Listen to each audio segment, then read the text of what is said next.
When the trading day ended and the electronic tickers dimmed, a strange silence lingered over the market. But the numbers, those unblinking sentinels of truth, continued to whisper. That evening, one company's balance sheet stood out like a beacon in the dark. UNED, a South Korean inorganic chemical manufacturer, had reported financial results that defied gravity. The stock closed around 67,000 KRWs, with a market capitalization near 440 billion KRWs, a modest figure for a company of its industrial weight. Yet, inside those figures was a paradox that no one could easily explain. Revenue had dipped slightly, but net profit had exploded, tripling year over year. In the world of heavy manufacturing, that is not supposed to happen. Chemical producers operate on tight margins. When sales fall, fixed costs for energy, labor, and depreciation drag profits down with them. But UNID's results went in the opposite direction. No large new investments, no major restructurings, no obvious catalysts. Just a quiet, inexplicable surge. Before we continue, a quick note for our viewers watching the YouTube Shorts version. Tap the full version link below to experience the complete story without interruption. Now let's dive back in. UNID was founded on May 11, 1980, and for more than 4 decades, it has been one of the core industrial suppliers sustaining Korea's manufacturing backbone. Its main products, potassium hydroxide, KOH, and potassium carbonate, K2CO3, are essential base chemicals used in fertilizers, pharmaceuticals, solar cells, semiconductors, food additives, detergents, and water purification. Alongside these, the company produces hydrochloric acid, liquid chlorine, sodium hypochlorite, ferric chloride, and ferrous chloride, compounds that support industries as diverse as petrochemicals, agriculture, metallurgy, and environmental treatment. To put it simply, UNID isn't a brand consumers see on shelves. It's the invisible engine keeping Korea's industrial heart beating. In the early 2000s, UNID expanded into China, positioning itself within one of the largest chemical markets on the planet. Then came 2016, a turning point. That year, UNID acquired Hanwha Solutions' Ulsan caustic soda plant and made an audacious choice. It would convert the facility from a sodium-based to a potassium-based chemical process. For most firms, such a conversion would be unthinkable. It's expensive, technically demanding, and fraught with operational risks. Yet UNID executed it successfully. That one decision increased its global capacity to roughly 700,000 tons per year and positioned it among the top potassium chemical producers in the world. The move marked a transition from a domestic player to a global powerhouse and perhaps set the stage for the mystery now unfolding. In 2022, UNID spun off its board and surface materials division into a separate entity, UNID B&T Plus, which listed on the Kosdaq exchange. The parent company refocused entirely on its core chemical operations. Normally, such a spin-off temporarily depresses earnings as internal transfers end and shared efficiencies vanish. Yet for UNI, the opposite happened. After the restructuring, profits soared while revenue slipped. It was as if separating its divisions had somehow unlocked hidden value. But how?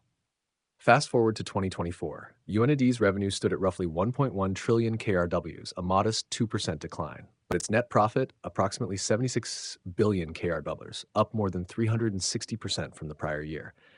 No major asset sales, no extraordinary items, no new government subsidies were reported. Analysts combed through every footnote of the financial statements, but found no smoking gun. There was no clear reason for such a dramatic profit explosion. And so, speculation began. The first theory, the spread widened. The spread in the chemical business refers to the difference between the price of finished products and the cost of raw materials. If potassium prices held firm while electricity or chlorine feedstock costs dropped, profit margins could have ballooned. The second theory, a product mix shift. If high-margin products like potassium carbonate suddenly made up a larger portion of total sales, margins could expand even as revenue dipped. The third theory, macroeconomic tailwinds. A favorable exchange rate, especially the weak Korean won during 2024, might have amplified export profits. And the fourth theory, structural efficiency. The 2022 spin-off might have streamlined operations, reducing management layers and non-core overhead, allowing the core chemical division to run at peak efficiency. All of these were plausible, yet none conclusive. No single data point confirmed any of them. UNID's filings were immaculate and silent. The more analysts examined, the more the numbers seemed to guard their secret. But the market's reaction was perhaps the biggest twist. Under normal circumstances, when a company's net profit triples, investors revalue the stock almost instantly. The price-to-earnings ratio compresses, momentum builds, and capital flows in. But in this case, the market stood still.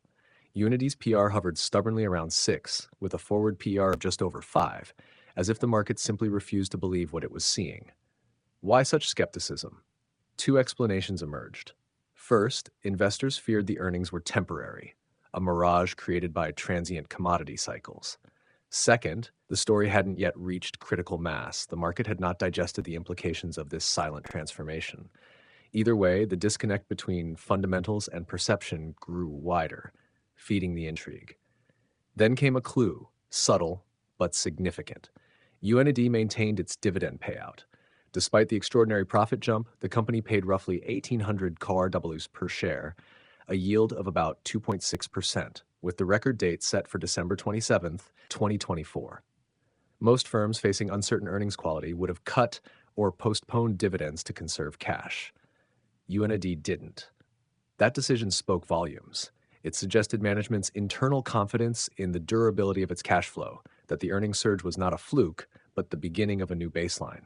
If that's true, then UNID's valuation is not merely low, it's mispriced. Because when a cyclical gain becomes a structural shift, the entire narrative changes. This is what makes the UNID mystery so significant. It may not be a riddle about one company, but about an entire industrial realignment quietly reshaping Korea's chemical sector. The deeper implication is this: the company's results could be signaling a broader shift in cost efficiency, energy use, and product specialization across the regional chemical supply chain. Potassium chemistry is a niche market compared to sodium, but it's strategically crucial in next-generation technologies, from eco-friendly energy storage to semiconductor etching solutions. If UNID has managed to anchor itself within that evolving ecosystem, its profits may not be temporary at all. They may be the first signal of a lasting transformation. The market has closed, and the tickers are dark again. But somewhere behind the numbers, the truth is still whispering. The real story isn't in the revenue, it's in the margin. And when that margin is finally understood, UNID will no longer be the quiet company no one noticed. It will be the story everyone missed. Before we close, the Valuester channel welcomes your insights. If there's a listed, unlisted, or soon-to-be listed stock or cryptocurrency you'd like us to investigate, leave your suggestions in the comments below. Your ideas often become the spark for our next deep dive. And to all of you who watch, subscribe, like, comment, and share these videos, thank you. Your engagement drives every story we tell. We'll continue delivering sharper, deeper, and more revealing analyses in return. This was Valuester.